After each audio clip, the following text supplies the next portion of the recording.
നമസ്കാരം. എറണാകുളം ജില്ലയിലെ അറിവിൻ്റെ ആദ്യ അക്ഷരം കുറിക്കുന്നതിനായി സ്കൂൾ പ്രവേശനോത്സവം കടുങ്ങല്ലൂർ ഗവൺമെൻറ് സ്കൂളിൽ വേദിയാകുന്നു.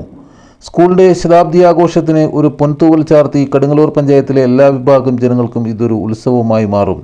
ജൂൺ 2 രാവിലെ 10 മന്ത്രിയും MLA ശ്രീ P. രാജീവ് ഉദ്ഘാടനം ചെയ്യും. ജില്ലാ പഞ്ചായത്ത് പ്രസിഡന്റ് ശ്രീ മനോജ് മുത്തേടൻ അധ്യക്ഷത വഹിക്കും. MP ഹൈബി ഈഡൻ, സാഹിത്യകാരൻ ശ്രീ സേതു, ജില്ലാ കളക്ടർ NSK ഉമേഷ്, ജില്ലാ പഞ്ചായത്ത് അംഗം ശ്രീ KV രവീന്ദ്രൻ, ശ്രീ ജോമി, സുരേഷ് മുട്ടത്തിൽ, വിദ്യാഭ്യാസ ഉദ്യോഗസ്ഥർ, അധ്യാപകമാർ, വിദ്യാർത്ഥികൾ, രക്ഷിതാക്കൾ, നാട്ടുകാർ തുടങ്ങിയവർ സംബന്ധിക്കും. തുടർന്ന് ഫുൾ A+ കിട്ടിയ വിദ്യാർത്ഥികളെ ചടങ്ങിൽ ആദരിക്കും. തുമ്പി പോരാമോ എന്നോടിഷ്ടം കൂടാമോ നിന്നെ കൂടാതില്ലല്ലോ ഇന്നിനുള്ളിൽ പൂക്കാലം. കൂടുതൽ വാർത്തകളുമായി വീണ്ടും കാണാം. നന്ദി, നമസ്കാരം. ജെ ടൈംസിനൊപ്പം ജലാൽ.